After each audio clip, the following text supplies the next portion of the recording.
Today, I'm introducing what we might soon call the MT-07 killer.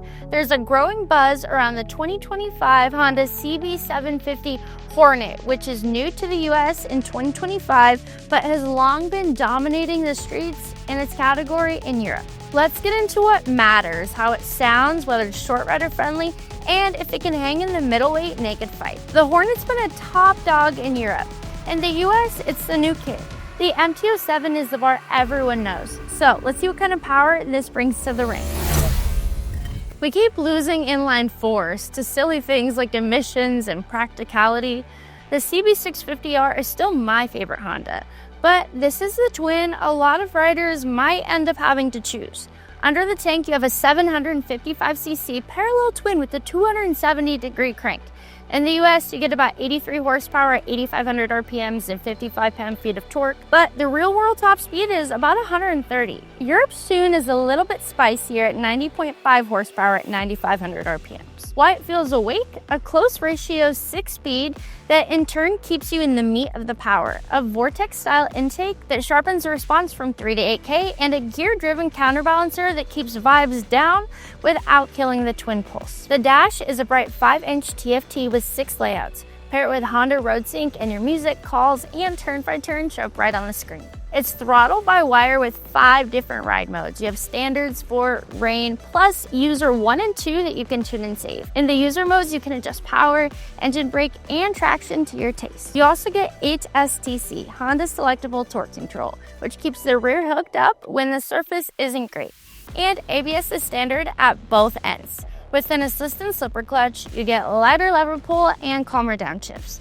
The quickshifter accessory lets you clutchless upshift when you're on it. Fueling is clean thanks to the high-pressure PDM FI, which is about 65 psi. And the 2-into-1 exhaust keeps weight down, ground clearance up, and honestly sounds better than you would expect stock. Unicam top end keeps the head compact and light, which helps with packaging and keeps the whole bike narrow through the middle. Up front is a 41mm Showa SFF-BP inverted fork and a ProLink shock out back. The brakes are legit. You get radial mount 4-piston Nissins fighting 296mm floating rotors up front and 240 in the back. The translation is a strong initial bite, easy to modulate, and confidence whenever you trail the lever into a corner. The ergos are an open upright triangle. Higher view than a tuck sport bike, you get calm wrist and an easy daily ride. The stock 2-into-1 plus the 270-degree cadence gives you a deeper pulse than the spec sheet suggests. You get full LED lighting all around. The look is clean and modern. Street fighter without all those bulky extra plastics. Or if you want to mod it out, there's already aftermarket options. You can do a tail tidy, crash protection, windscreen, anything you want to make it look like yours. The MSRP in the US is $7,999 and it comes in 2 color options. You have black or white. I've recently discovered some disappointing information. I am not 5'2 3/4. I'm just 5'3". So do what you will with that information. But this bike is 31.3 inches tall, a little bit shorter than the MT-07, which is 31.7 inches, and about 19 pounds heavier, weighing in at 422 pounds. So it carries its mass lower, and honestly, I do okay on the balls of my feet. However, you can always do the 1 foot down method, which makes it easier because that's how you should be riding and stopping at lights. So I would say it's short rider friendly, but if you're even shorter, you can always swap out a different seat or do lowering links if you really can't make it. As with naked bikes, the ergonomics are usually a little bit friendlier because you have wide handlebars and the narrow tank that allows me to be closer to the ground. Honestly, this bike seems really comfortable and wouldn't hurt your back on long rides. So, short riders, try it out. Let's hear how it sounds.